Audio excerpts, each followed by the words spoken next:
but it was still in structure a democracy. And that meant liberals and unions and free speech and a free opposition.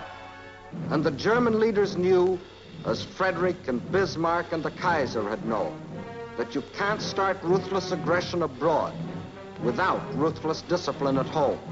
Therefore, the time had come for the Republic to be eliminated. To achieve this, they needed a tool with which to appeal to the Germans' old passion for superiority and conquest. Not a feudal monarch this time like Frederick, nor an aristocratic landowner like Bismarck, nor an emperor like the Kaiser, but an ex-corporal of the German army, with a fanatic gleam in his eye and the power to arouse a mob. Preaching the same old doctrine as his predecessors, the old doctrine that had never failed to arouse the German people.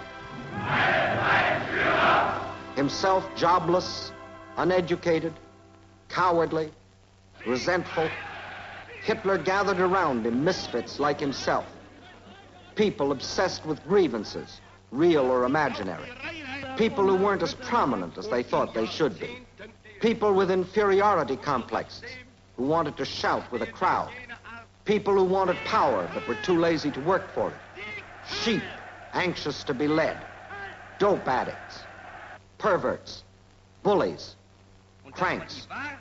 Unfortunately, those Germans who were liberally minded regarded Hitler as either a joke or a nuisance. But the German nationalists well knew his possibilities.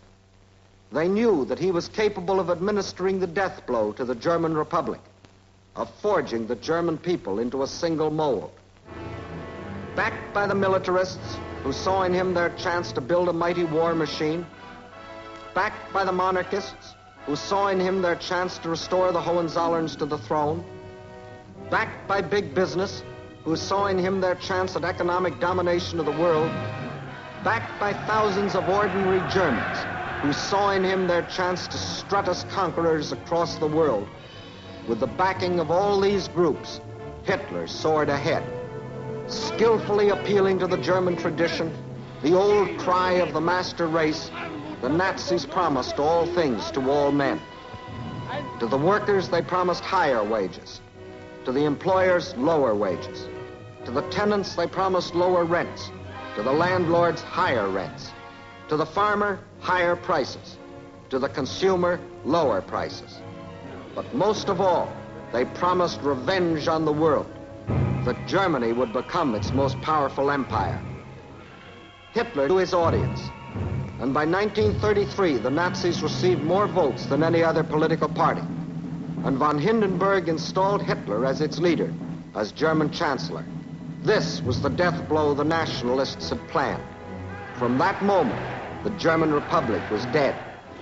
4 weeks later, the Nazis set fire to the Reichstag and screamed that the crime had been committed by the communists. Using this as an excuse, Hitler declared a state of emergency and assumed dictatorial powers. From this, it was only a step to the abolition of all political parties. In the new Reichstag, there was only one party, Hitler's party. In the new Reichstag, there was no debate. The deputies were stooges who applauded, got paid, went home. Trade unions were abolished. Instead, the German Labor Front, to discipline the workers and teach them what to think. Music, literature, all outlawed or destroyed, unless it supported what the German leaders were trying to sell. Scientists, physicians, their professions were banned to them unless they supported the Nazi ideology. Bismarck had added the industrialist as the fourth pillar of the warlike state. Hitler added a fifth, the professional gangsters, armed thugs to enforce his decrees. And as the German officer had been the ideal of the Kaiser's Germany, the stormtrooper became the idol of Hitler's. Persecution was on the march. Freedom of speech? Now that meant the concentration camp, torture, death. Freedom of religion? Riots and church burnings.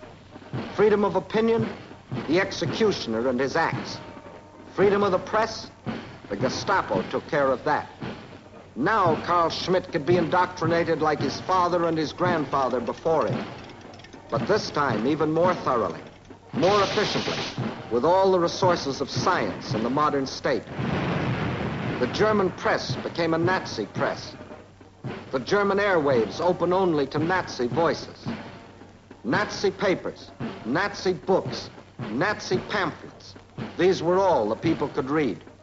Nazi speeches, Nazi dramas, Nazi music. These were all the people could hear.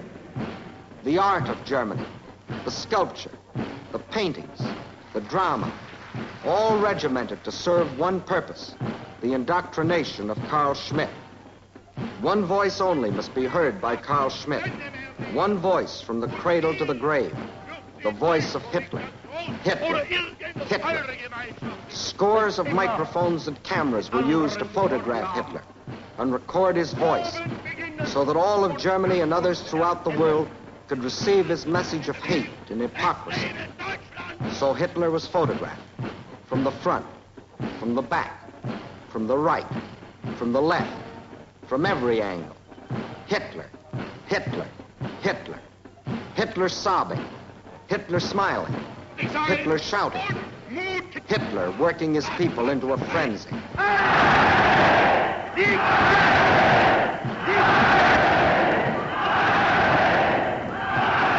In my schools, a youth will grow up before which the world will shrink back.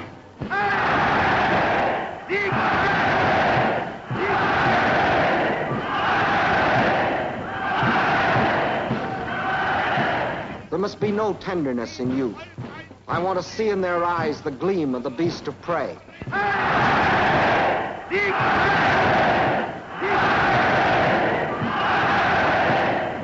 Brutality is respected. I shall spread terror.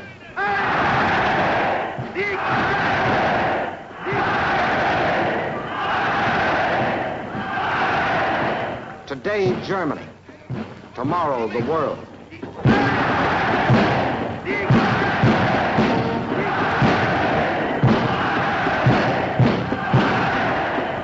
That's how Carl Schmitt got his soul. That's how the General Staff, the big industrialists, the state officials, the landowners, the gangster chieftains, put their plans into effect and prepared Carl Schmitt for his generation's attempt to smash the world into submission. That's how Carl Schmitt was trained for conquest, just as his father was trained by the leaders of his generation, and his father before him. Each generation accepting and adding to the German tradition. The tradition of ruthlessness and medieval barbarism. The tradition of a master race. The tradition of German superiority. A false picture of the world inside German heads. These are some of the explanations for the murdered Poles in Lublin. The murdered Italians in Rome. The murdered Belgians at Bandé. The murdered Americans at Malmedy. And these are the reasons why, in our generation, nearly 30 million men have had to die.